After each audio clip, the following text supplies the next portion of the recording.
प्यारे बच्चों, आज के इस वीडियो में हम क्लास 12th एनसीईआरटी फिजिक्स का एक महत्वपूर्ण प्रश्न का अध्ययन करने जा रहे हैं। तो क्वेश्चन है हमारा कि गॉस की प्रमेय लिखिए तथा इसे सिद्ध कीजिए। तो देखिए, गॉस की प्रमेय, देखिए वैज्ञानिक थे कार्ल और फ्रीडरिच गॉस। इन्होंने गॉस की प्रमेय दी, इनके नाम से ये प्रमेय दी गई। इन्होंने क्या बताया? इन्होंने बताया कि एक जो बंद पृष्ठ है, कोई भी एक बंद पृष्ठ है, उसकी आकृति कैसी भी हो सकती है, पर पृष्ठ कैसा होना चाहिए? बंद पृष्ठ से गुजरने वाला संपूर्ण विद्युत फ्लक्स यानी कि फाई ई, उसमें उपस्थित कुल आवेश का 1/एप्सिलॉन गुना होता है। क्या बताया इन्होंने? किसी भी बंद पृष्ठ से गुजरने वाला संपूर्ण विद्युत फ्लक्स, उसमें उपस्थित कुल आवेश का 1/एप्सिलॉन गुना होता है। अर्थात यानी कि ये हो गया कोई बंद पृष्ठ से गुजरने वाला संपूर्ण विद्युत फ्लक्स, उसमें उपस्थित कुल आवेश का 1/एप्सिलॉन गुना होता है, ये इन्होंने बताया। तो ये हमने लिख लिया पहले से। देखिए, किसी बंद पृष्ठ से गुजरने वाला संपूर्ण विद्युत फ्लक्स उस पृष्ठ में उपस्थित कुल आवेश का 1/एप्सिलॉन गुना होता है। अब इसको लिख सकते हैं phi E equal Q into 1/एप्सिलॉन, ये गणितीय रूप हो गया इसका। या करके हम कर सकते हैं Q का 1 में गुना करेंगे तो Q/एप्सिलॉन। अब ये हमको अंत में सिद्ध करके बताना है। अब ये गॉस की प्रमेय हो गई, अब इसे सिद्ध करना है। तो देखिए, बड़े धैर्य के साथ देखिएगा, वीडियो में अंत तक बने रहिएगा। बड़ी ही सिंपल प्रमेय है, आपको 100% याद हो जाएगी। केवल सिर्फ आपको बड़ी ध्यान से और गहराई के साथ वीडियो को देखना है। आइए इसकी शुरुआत करते हैं। तो देखिए, तो ये मान लिया जाए कोई एक बंद पृष्ठ है। गॉस की प्रमेय केवल बंद पृष्ठ पर ही लागू होगी है। तो पृष्ठ कैसा भी हो सकता है, आपकी आकृति ये गोल के अलावा ऐसी भी आकृति हो सकती, कैसे मन चाहे वैसी आकृति चलेगी, है ना, पर पृष्ठ होना चाहिए बंद। अब माना कि कोई एस क्या है, बंद पृष्ठ है जिसके का केंद्र O है। अब इस पर क्या है, +Q आवेश उपस्थित है। मैं बोलता जा रहा हूँ, ये लिखेंगे हम। माना कि कोई बंद पृष्ठ ऐसे जिसका केंद्र O है, O पर +Q आवेश उपस्थित है, और O से R दूरी पर, कितनी दूरी पर? R दूरी पर कोई बिंदु P स्थित है।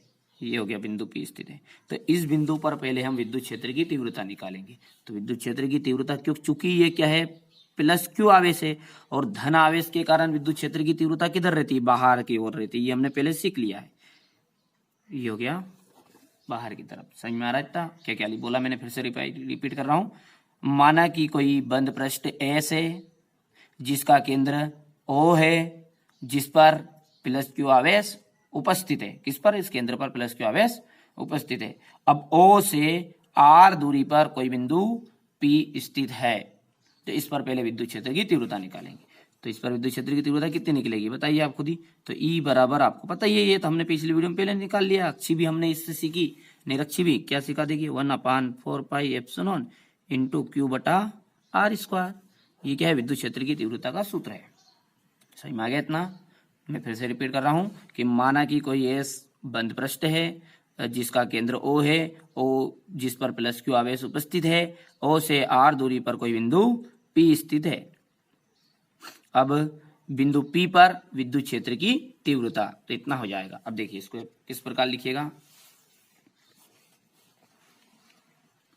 ये आपका चित्र है, और इसके बाद में मैंने लिख के रख लिया था पहले।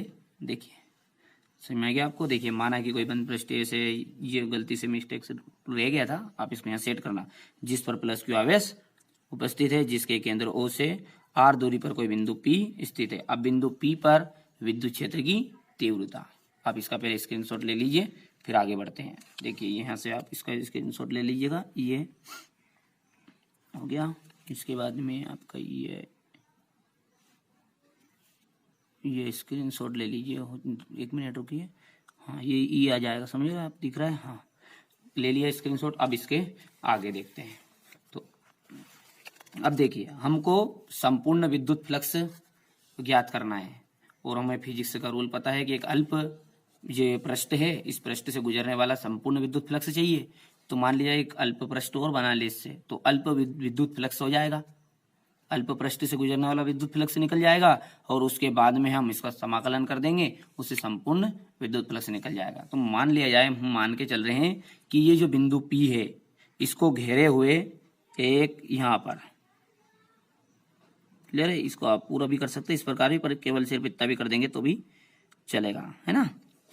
तो ये जो बिंदु P है इसको घेरे हुए एक पृष्ठ है और इस पृष्ठ का नाम क्या देंगे, DS, क्योंकि ये देखिए ये पूरा पृष्ठ था। ध्यान रखिएगा कभी भी अल्प चीज बात करेंगे तो उसके लिए डी ऐड करना है सिर्फ आगे, है ना।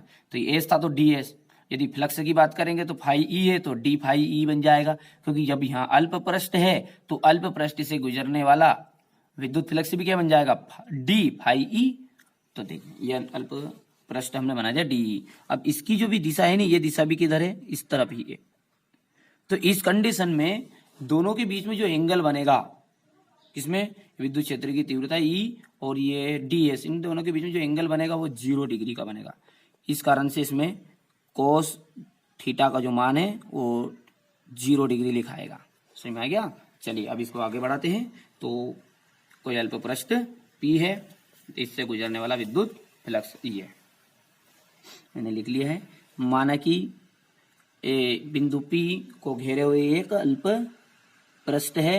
अब ds अल्प पृष्ठ हो गया। अब अल्प पृष्ठ ds से गुजरने वाला संपूर्ण मत बोला, विद्युत फ्लक्स।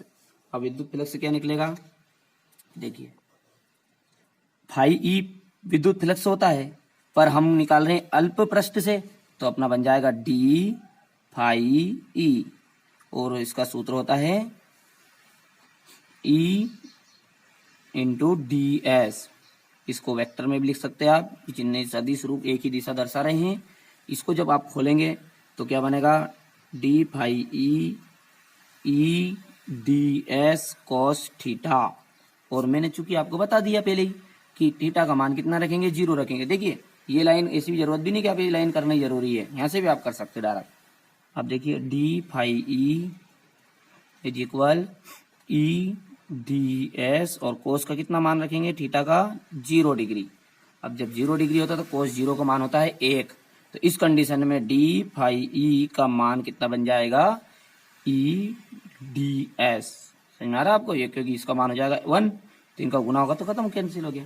इतना समझ में आया। क्या बोला है मैंने कि मान लिया हमने कि कोई बिंदु P को घेरे हुए, ये बिंदु P है, इसको घेरे हुए कोई अल्प पृष्ठ है, उस अल्प पृष्ठ का नाम है ds।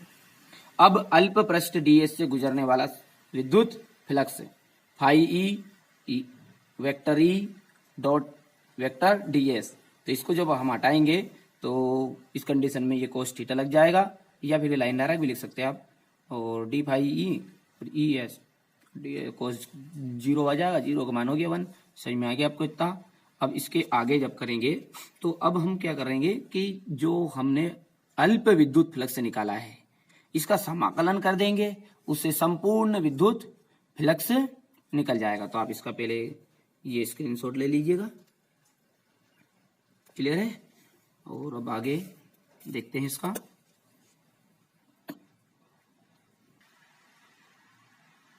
अब देखिए मैंने लिख लिया लाइन कि अतः संपूर्ण पृष्ठ से गुजरने वाला विद्युत फ्लक्स, जो पूरा पृष्ठ है आपका उससे गुजरने वाला विद्युत फ्लक्स क्या निकलेगा, तो इसका हम समाकलन कर देंगे।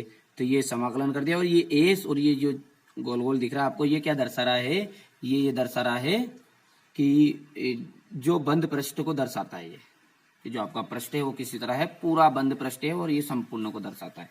क्लियर है। तब अंदर क्या लिख देंगे इसके, ये डी फाई, छोटा था ना, ये छोटा विद्युत फ्लक्स था, बड़ा विद्युत फ्लक्स संपूर्ण पृष्ठ था, ये संपूर्ण पृष्ठ हो गया ना, ये अल्प पृष्ठ था। अब देखिए तो क्या बन जाएगा, डी फाई ई। समझ में आया। अब देखिए इसका मान रख दीजिए, बस इसका मान ये रखा है E d S, phi E बराबरी पे ई फाई बराबरी पे और समाकलन करके इसका ये हो गया, और इसका मान रख दीजिए यहाँ से ई डी एस। अब इसके आगे ये जो ई है, इसका तो समाकलन होता नहीं है, इसके कारण से ये बाहर निकल जाएगा। निकाल दीजिए बाहर जल्दी से फटाफट। तो ये ई और ये हो गया आपका एस और अंदर रह गया ds। देखिए इस संपूर्ण ds का, ये ds छोटा लग रहा है आपको पृष्ठ, पर इसके कारण ये पूरा बन गया। और संपूर्ण पृष्ठ का जो सूत्र रहता है क्षेत्रफल का, वो होता है 4 पाई r स्क्वायर, यानी कि इसकी जगह पर पूरा आ जाएगा डायरेक्टली 4 पाई r स्क्वायर। तो लिख दीजिए फाई ई इक्वल, और इसका मान भी रख दीजिए ई का। कहाँ पे हमने समीकरण नंबर 1 में निकाला था, याद हो आपको, तो ये यहाँ पर है, ये निकाला था ई बराबर ई पे 1/4 पाई एप्सिलॉन क्यू बटा आर स्क्वायर। तो इसका मान रख दीजिए ये। तो क्या मान रखा है इसका,